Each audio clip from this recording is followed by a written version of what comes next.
स्याह तरीन वाक़या है पाकिस्तान की तारीख़ का, इस वजह से कि जो हुकूमत है वो बिल्कुल नाअहल साबित हुई। उन्होंने अवाम के तहफ़्फ़ुज़ के लिए कोई इक़दाम नहीं उठाया, बल्कि उनको लोगों को शहीद होने दिया।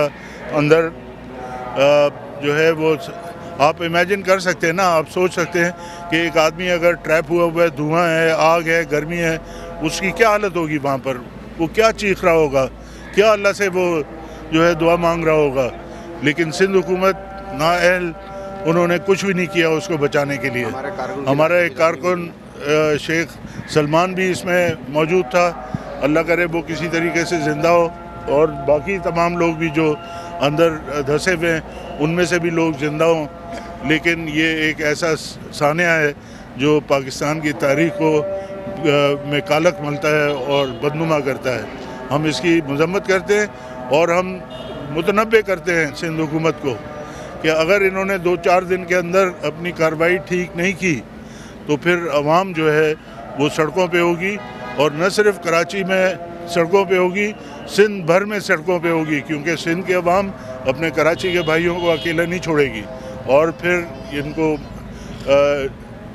लग जाएगा पता, ऐसे ही कहते हैं। मैं तो सिर्फ ये बिल्डिंग को पॉइंट आउट करके ये जो मैं देख रहा हूँ, मतलब गुल प्लाजा एक सिंबल था कराची की मिडिल क्लास। गुल का मतलब फूल, और फूल की जो हालत की गई वो आपके सामने। अब सवाल ये पैदा होता है कि भाई इस सारे के पीछे क्या किस चीज़ का अमल है? नाअहली। सिंध हुकूमत, भाई कोई भी बिल्डिंग बनती है तो उसकी आप कोई पैरामीटर्स रखते हैं ना। आप ये रखते हैं कि जी यहाँ पे वायरिंग जो है ना वो कहीं शॉर्ट सर्किट तो नहीं होगा। अगर आप कहते भी हैं कि शॉर्ट सर्किट हुआ है तो उसकी प्रिवेंशन के लिए क्या किया आपने? आप उसके अंदर जो बाहर लोग निकलने थे आपने तो दरवाजे बंद कर दिए, कोई इमरजेंसी एग्जिट नहीं है। 120-1200 दुकानों की बिल्डिंग के अंदर कोई एग्जिट नहीं है, कोई इमरजेंसी एग्जिट नहीं है। इससे बड़ी और नाअहल क्या? सिंध बिल्डिंग कंट्रोल अथॉरिटी के अगर हम इल्ज़ाम भी दें तो कौन कंट्रोल कर रहा है सिंध बिल्डिंग कंट्रोल? क्या सिंध बिल्डिंग कंट्रोल अथॉरिटी सिर्फ पैसा बनाने की मशीन बन के रह गई है? सिर्फ इस सिस्टम को जो कहते हैं ना सिस्टम को सिर्फ दबाम देने के लिए वो बनाई गई है सिंध बिल्डिंग कंट्रोल अथॉरिटी के पैसे इकट्ठे करने और खिलाना है आपको।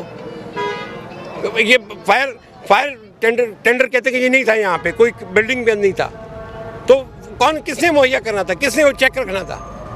आप कहते हैं जी फायर ब्रिगेड नहीं पहुँच सकी, तो ये आज ग्रीन लाइन का हाल किसने किया हुआ है? 8वां साल है कि ये पूरी अपना जो ये ग्रीन लाइन जो है ना, अब ये ऐसे तबाह। आज बंदर रोड कराची की मेन आर्टरी, और कराची की बंदर रोड के नाम से कराची पहचाना जाता था किसी ज़माने में, उसका आपने हाल क्या किया हुआ है? तो कहाँ से आएंगी आपकी फायर ब्रिगेड, और कहाँ से आएंगे वो पानी लेकर?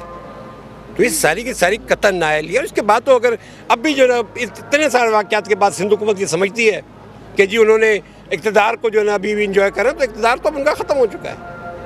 कोई मॉरल अथॉरिटी नहीं है अब इस हुकूमत की। इससे बेहतर है कि भाई इस मॉरल अथॉरिटी को मज़ीद लूज़ करें, मज़ीद तबाहल करें, मज़ीद जो है ना वो गलत बातें करें। इससे बेहतर कि इस्तीफ़ा दें। नहीं, मैं वही कह रहा हूँ ना जी, कि कहने का मकसद है कोई प्लान है, आज कोई प्लान है मुझे बताएं। ये बिल्डिंग आज जल चुकी है, गवर्नमेंट के कितने कोई गवर्नमेंट का प्लान है कि जी इस बिल्डिंग के अंदर जाके वो खंगालेंगे कि जी लोग किधर हैं, क्या हुआ, किसके साथ क्या हुआ? कोई प्लान हो, कोई चीज़ हो कि भाई आपने लोगों को किस तरह बचाना है, कोई उसको रोकथाम का कोई तरीक़ेकार हो, कहीं कुछ नहीं। आज अगर इन पे दबाव न डाला गया, अब वक्त आ गया अवामी दबाव का। कराची के अवाम के लिए अब ये वक्त आ गया कि ये अवामी दबाव का वक्त है कि अगर आपने अब कराची को वापस अपनी ग्लोरी पे लेकर आना है तो ये 18 साल की हुकूमत ने तो कराची तबाह करके रख दिया। हालांकि मौका था, पीपल्स पार्टी मेरी भी जमात रही है, ये मौका था इनके लिए कि भाई आपको 18 साल मिले इस शहर को जो बेहतर करने में। आपने कराची की तो रेड मार के रख दिए। इत्तिफाकन गुल प्लाजा के अंदर मेरी भी 2 दुकानें थी जो इस वक्त जलकर राख हो चुकी है। अल्हम्दुलिल्लाह मेरी दुकानों में कोई जानी नुकसान नहीं हुआ, माली नुकसान हुआ है, अल्लाह ताला वो पूरा करवाएगा।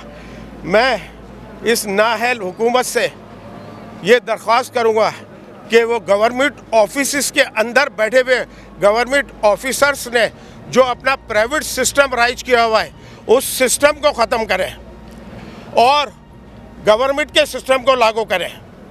और जो गवर्नमेंट का सिस्टम जब लागू हो वहाँ पे ईमानदार ऑफिसर बनाएं और यहाँ के लवाहिकीन को और जो बेचारे शहीद हो गए उनको जल्द अज जल्द मुआवजा अदा किया जाए वन विंडो ऑपरेशन के ज़रिए।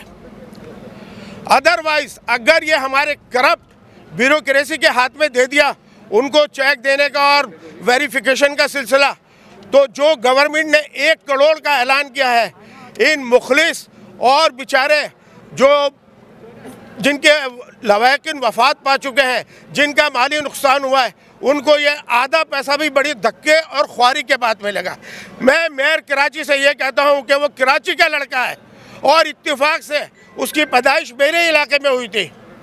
वो कराची के लिए सोचे, उसको चाहिए वो कराची के लिए सोचे और कराची वालों को अपना समझे। बाकी इस सिंध नाअहल हुकूमत को तो हम कुछ नहीं कह सकते।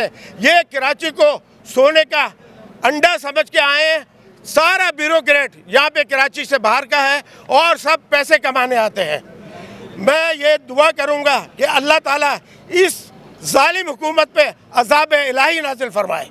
बिस्मिल्लाहिर्रहमानिर्रहीम रब्बी शाली सदरी व यस्सिरली अमरी वहलुल उक़दतम मिन लिसानी यफ़क़हू क़ौली। सबसे इम्पॉर्टेंट चीज़ ये है, आज मैं ये बात कहता हूँ कि जिस तरह पाकिस्तान मुस्लिम लीग फंक्शनल और GDA की पूरी क़यादत यहाँ पर आई है, हमदर्दी के लिए आई है, लोगों से उनके दुख और दर्द को बांटने के लिए आए हैं, लेकिन आप यकीन करें हमारे दिल रो रहे हैं। जिस तरह इस सिंध गवर्नमेंट ने कराची को बर्बाद किया है, मैं ये कहता हूँ पिछले 18 सालों के अंदर कराची का ऐसा हाल नहीं था।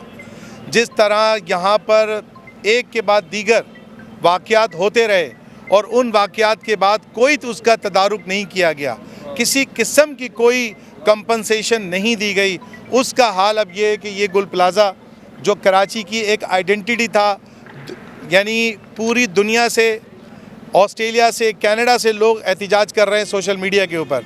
और क्यों? क्योंकि गुल प्लाज़ा वो जानते हैं क्या इम्पोर्टेंट रखता है कराची के अंदर। ये एक सोची समझी साजिश है।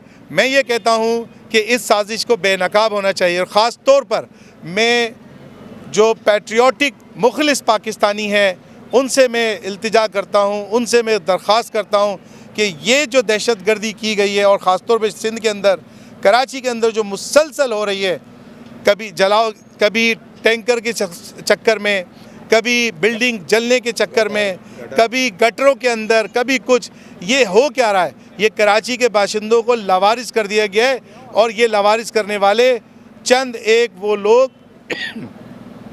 जो अपने मफादात के खातिर, अपने जेबों के खातिर यहाँ पर बरजमान हैं और पैसा चल रहा है सारी डिपार्टमेंट के अंदर, जिसका उनको कोई असर नहीं होता।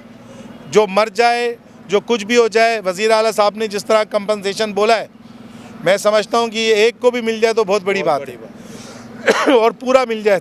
लेकिन जो दुकानें गई उनको क्या कंपनसेशन दे रहे हैं? ये सिर्फ़ और सिर्फ अभी इस टाइम इस मामले को दबाने के लिए इन्होंने ये काम किया है। लेकिन पाकिस्तान मुस्लिम लीग फंक्शनल इंशाअल्लाह मैदान में उतर गई है। हम तमाम मुतासरीन को इस चैनल के थ्रू कहते हैं, आप हमसे कांटेक्ट करें। अगर जो कंपनसेशन का ऐलान आपको किया है उसमें से 1 रुपया भी अगर आपको कम मिले, आप हमारे पास आएँ, हम इनके गिरबान पकड़ के इनसे पैसा लेंगे। नंबर 1। नंबर 2, ये मैं बार बार कह चुका हूँ, ख़ास तौर पे मैं मुखातिब हूँ आसिम मुनीर साहब से, वफाक के अंदर, वफाकी गवर्नमेंट के हवाले से, यहाँ पर वफाक का कोई भी नुमाइंदा नहीं आया है, जबकि आना चाहिए था। इतना बड़ा इंसिडेंट हो गया, आना चाहिए था। 18वीं तरमीम के खातिर ये जो बंदरबाट हुई है, जो 18वीं तरमीम के अंदर इसमें वो नहीं आते और ये वहाँ नहीं जाते। आवाम पाकिस्तानी है, आवाम कराची की है, तो खुदारा ये कराची वफाक को पालता है, तो वफाक का नुमाइंदे को भी होना चाहिए था।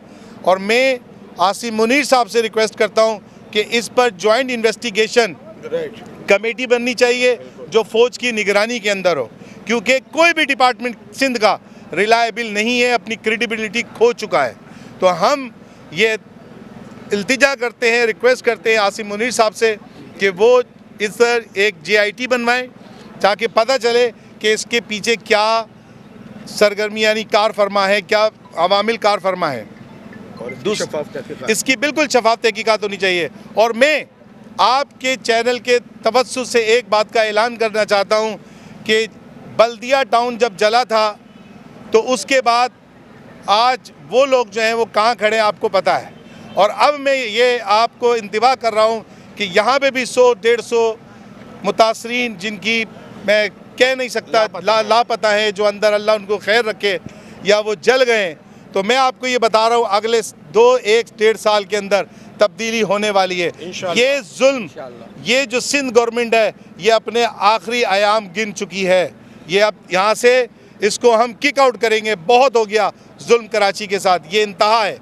ये शहीद जो जले हैं यकीनन इंशाअल्लाह अज़ीज़ इनका खून अल्लाह सुनेगा, अल्लाह हमारी सुनेगा, और ये यहाँ से जो 18 साल की दरिंदगी है इसको ख़त्म करेंगे।